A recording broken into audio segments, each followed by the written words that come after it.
winds coming in with the center of this storm, which is now still a tropical storm. We are awaiting the new advisory from the National Hurricane Center. That's going to be out within 30 minutes, so you want to stay tuned for that. A live look right now in the Galveston area, and here the wind is also getting much stronger. Very agitated sea, crashing up against the seawall there. It's excellent protection in Galveston, put in place after that infamous hurricane going back to the beginning of last century.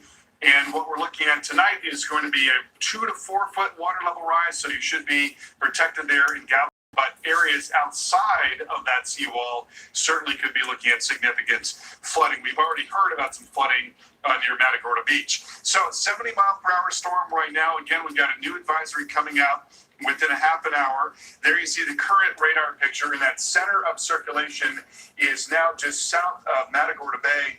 And look at these winds. There's a buoy that is offshore.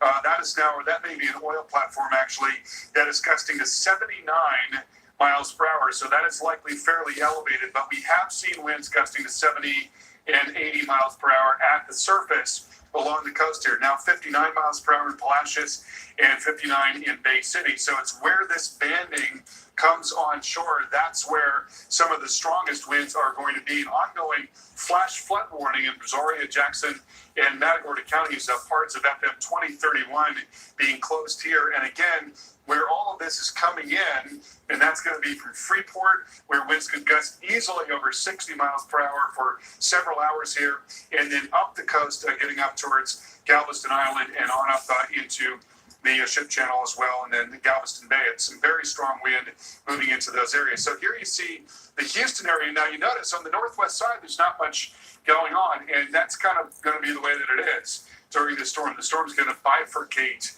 the Houston Metro. So it's the south side that's really going to get clobbered by strong wind and very heavy rain.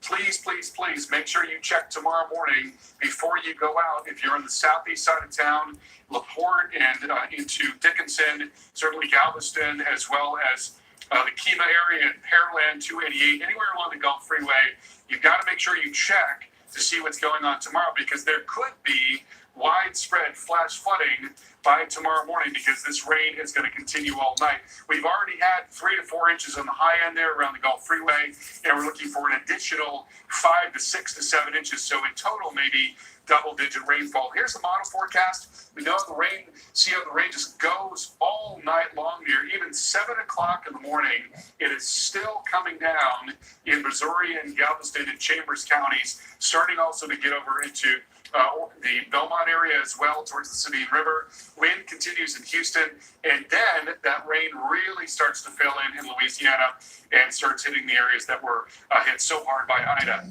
not very long ago. We want to go out now to Chris Bruin. He's now south of Houston in the Kemah area. And Chris, I know that conditions are steadily getting worse there. What's going on right now? Yeah, I mean, we've got winds probably sustained close to 35 miles per hour, I would say, gusting close to 40. And we'll see those potentially tropical storm force gusts. That's what we're starting to see. And they will get much stronger, guys, probably in the next couple of hours. You saw what's happening down in Matagorda Bay. You saw some of the gust reports from Palacios. Even Freeport, Texas, really getting in on some of that heavy rainfall. That's where we have a very serious flash flood warning.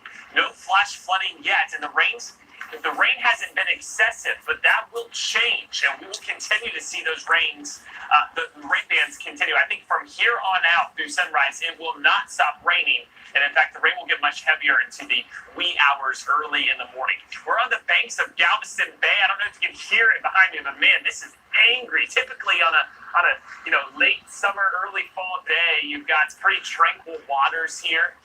This is a large body of water that eventually spills into the Gulf of Mexico, but it's concave, so it kind of catches all the water. We've had onshore winds, and that's continuing to lash up here. The water is rising, and that's why we're under storm surge warning for parts of Galveston Bay, also the Texas coast from Louisiana back on down towards Corpus Christi.